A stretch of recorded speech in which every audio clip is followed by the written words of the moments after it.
Kelly, essa questão é muito importante. Trata-se de um fenômeno complexo que tem muitos parâmetros. O primeiro deles, claro, é a imensa precipitação de 800 milímetros de água que caiu também em função do aquecimento global, quer dizer, que produz tempestades severas, mais intensas e mais frequentes. Vejam que este mês de abril que passou foi o 11º mês consecutivo em que as médias mensais foram máximas em cada mês na medição histórica. Então, há todo um histórico aí que nos traz até aqui em termos do aquecimento global. Bom, mas diferente é esta água toda cair no Oceano Atlântico, onde os riscos são muito baixos, e cair no nosso estado, no território, onde vivem 10 milhões de pessoas com todas as suas atividades. Então, nós temos aqui 4 fatores que podem agravar o impacto ou diminuir o impacto desse aguaceiro. O primeiro deles é a situação geomorfológica, quer dizer, analisar o relevo do lugar que a gente vive, para ver se ele é um relevo que facilita a acumulação de água ou o escoamento da água. E nesse sentido, nós aqui em Porto Alegre estamos numa situação muito particular. Em primeiro lugar, nós estamos no sopé da Serra Geral, da escarpa do Planalto, onde caiu grande parte desta precipitação de água.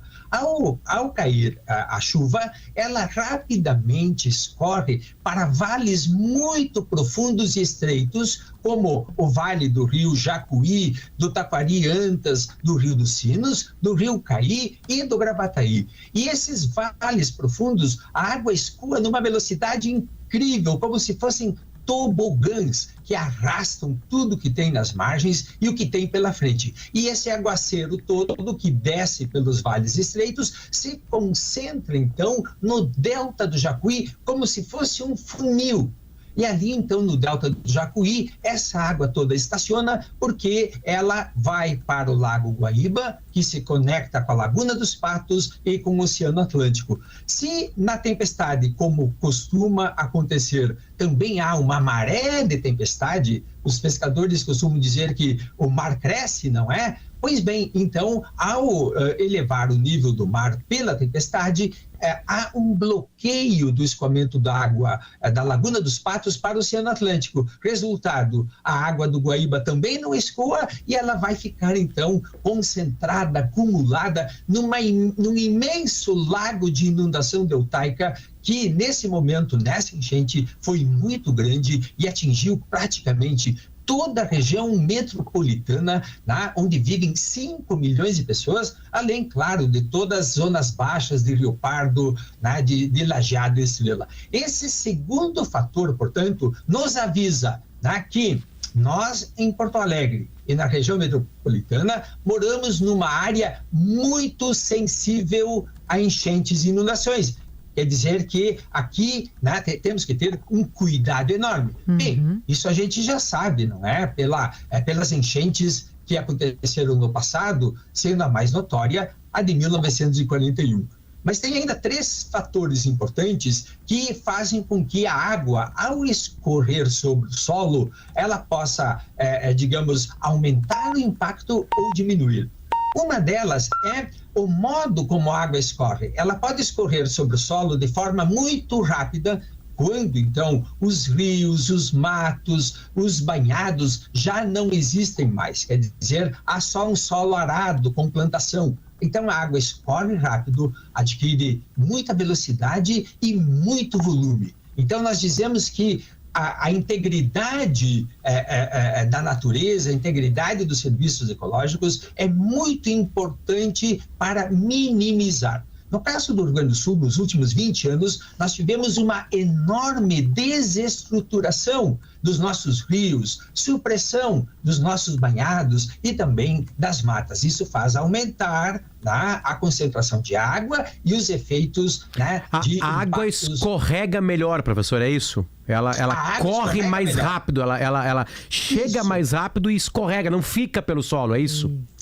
Isso, Luciano, é muito importante. É como no box do chuveiro, você ter lajota, né? Assim que desliga o chuveiro, a água escorre, lava todo o piso, né? E rapidamente seca. Perfeito. Se nós colocássemos, isso seria um sistema desestruturado ecologicamente. Mas um sistema estruturado seria quando nós colocamos um tapete felpudo, por exemplo, Perfeito. no box do chuveiro.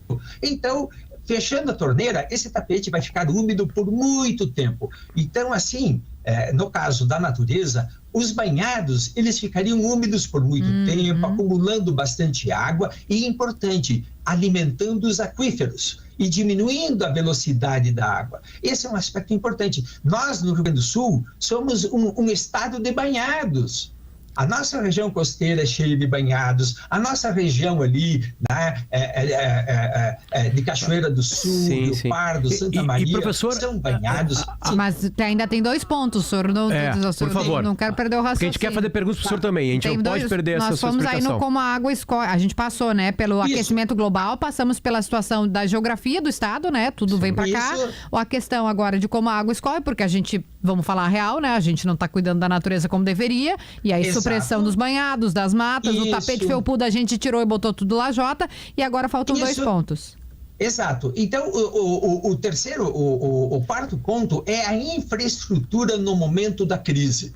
Né? No momento em que temos uma catástrofe, nós temos que ter infraestrutura para responder. Por exemplo, pode ter uma mamãe pronta para dar à luz. Tem que ter um hospital que funcione, tá? Mesmo sendo um momento de crise. Nós temos que ter energia elétrica, nós temos que ter água. Então, há aqueles serviços essenciais que eles são estratégicos para atravessar uma crise. Esses serviços não podem falhar. Então, já aconteceu, por exemplo, no vendaval do ano passado, em que nós ficamos muito tempo sem luz, e ninguém sabia, né, das respostas da companhia de energia para repor a luz. Pode ser, olha, nós vamos conseguir em 3 dias, em 4, em 2, mas nós temos que ter respostas, né, para a sociedade. Né? Nesse momento, por exemplo, nessa enchente, nós ficamos sem água. Em alguns meses, em algumas situações, né, meses sem luz. Meses. Exatamente. Então, esses serviços essenciais... Quando der uma crise, tem que saber o que vai acontecer e como é que a gente resolve. Tá, e o último ponto, professor? E o último ponto, então, é o da defesa civil. Nós precisamos de uma defesa civil que tenha uma série de procedimentos, que saiba, né, que possa estar infraestruturada e, principalmente, Kelly, que ela tenha todo um planejamento de alertas sucessivos, protocolos, né, para que a população não seja surpreendida. Veja, né, houve todo, e está havendo durante essa enchente, um fantástico trabalho de socorro. Mas o socorro é a última etapa de todo um processo. É quando nós falhamos que nós, então, entramos no socorro. Professor, e aí o senhor abre para a gente fazer uma pergunta para o senhor, que é a seguinte, né? O mundo mudou e nós temos mais pessoas por aqui. Algumas cidades pequenas, né, cerca de 30% de Mussum, enfim, pode se mudar. Mas a região metropolitana de Porto Alegre não é tão simples assim, pelo número de pessoas. Vamos pegar um bairro muito populoso, Matias Velho, em Canoas. Quase todo ele afetado. Dezenas de milhares de pessoas. Não tem como movimentar Matias Velho. Né? O que a gente consegue fazer, né? E aí, se o senhor conseguir me precificar também para a gente ter uma noção, o que a gente consegue fazer para segurar essas águas? O que deveria na estrutura? Aí eu digo obra humana mesmo, né? Obra, eu digo tijolo, ferro, concreto, enfim, e outras ideias como plantação de árvores para segurar a região metropolitana, já que a gente é onde desaguam todos esses rios, né? Então, tudo super... O que a gente faz? Por exemplo, Eldorado do Sul, que está no caminho de rios, né? Que teve 90% da sua estrutura afetada, 95%. O que se faz a partir de agora? O que a gente precisa construir, como a gente consegue se defender? Sim. Nós temos que começar pelo telhado, que são os serviços ecossistêmicos. Temos que regenerar grande parte, né, dos nossos serviços ecossistêmicos, rios, banhados, matas, deter a chuva. Tá? E deter o impacto dela, né, quando arranca o solo também e enche os nossos rios de argila. Tá? A segunda questão, aqui na região metropolitana, Luciano, essa questão é importantíssima. Nós temos que repensar as zonas de amortização dos nossos banhados. né? Nós ainda temos estoques de banhados importantes, devemos pensar em todo um planejamento e, quem sabe, por exemplo, termos aqui uma reserva da biosfera urbana da Mata Atlântica.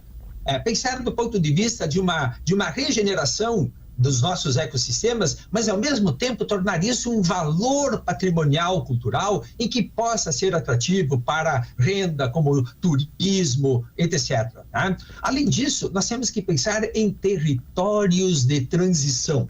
Isto é, aquelas áreas mais afetadas, como você citou, Matias Velho, também toda a nossa zona norte em Porto Alegre, Eldorado, nós temos que declará-las como territórios de transição, onde, em alguns casos, deveremos adaptar. Adaptar é a palavra-chave. Nós não podemos, nesse momento, desestruturar a sociedade. Só piora, né? Porque é como se nós estivéssemos navegando. Se você desestrutura a sociedade, né, você vai criar caos no navio. E só piora. Então, nós temos que pensar em adaptação, deixar a população onde está. O que é adaptação? Pode ser desde palafitar casas, né, torná-las mais altas, pelo menos nos livrarmos das enchentes mais recorrentes, mas também preparar planos muito mais efetivos, né, de evacuação, alerta, treinamento para isso, né? Ter áreas já prontas para receber abrigos. Professora, minha pergunta é por que até hoje a gente não fez isso? Precisa dar uma tragédia de 150... Eu fico doida, porque... Mas, Kelly, geralmente são as tragédias, né? Eu estava lendo sobre Países Baixos. Os Países Baixos viveu essa situação, né? E teve uma tragédia com centenas de mortos, e aí eles começaram a reestruturar. Um troço desse nossa, tinha que ter investido na defesa civil. Como é que eu não me lembrei? É isso que me deixa louca aqui. Sim, Kelly. Então, defesa civil e educação. Nós precisamos ter, Luciano e Kelly, programas de educação massiva. Nós somos uma população que vive em baixadas úmidas. Nós temos que ter a cultura do Lago Guaíba, a cultura do Delta, a cultura das nossas águas. Tá? Nós somos uma população que depende do Guaíba. Então, aquilo que acontecer com o Guaíba vai acontecer conosco. Essa relação, digamos, muito estreita entre o nosso meio ambiente e a nossa vida é muito importante para nós. Nós já deveríamos ter aprendido em 1941. Pois é. Não é Mas mesmo? Em 1941 a gente fez um muro depois, né? 30 anos depois. 1970, na década de 70. A gente fez comportas, enfim, né? A gente tentou algumas... Só que a gente achou que não ia dar de novo, sei lá. Isso que... Não, claro. E esse sistema falhou, porque ele é antigo, ele é velho. Claro. Não, o sistema não falhou, Luciano. Veja, vamos separar as comportas falharam, né, professor? Eu digo assim, partes desse sistema, isso, né? Enfim, né? A manutenção falhou. Se as comportas tivessem funcionado, nós teríamos pelo menos 80% do que aconteceu em Porto Alegre não teria acontecido. Tá? Nesse ponto de vista, o sistema foi eficiente em proteger. Quer dizer, se ele tivesse funcionado, se as comportas tivessem funcionado, se as casas de bomba tivessem funcionado, tá? Nós não teríamos tido esse nível, porque além da água ter entrado pelas comportas, houve um outro aspecto importante. Como a população achava que o sistema ia proteger, ela foi pega de surpresa. E isso não pode acontecer desesperadamente. Eu vi cenas aqui na zona norte de Porto Alegre impressionantes, das pessoas desesperadas correndo pelas ruas.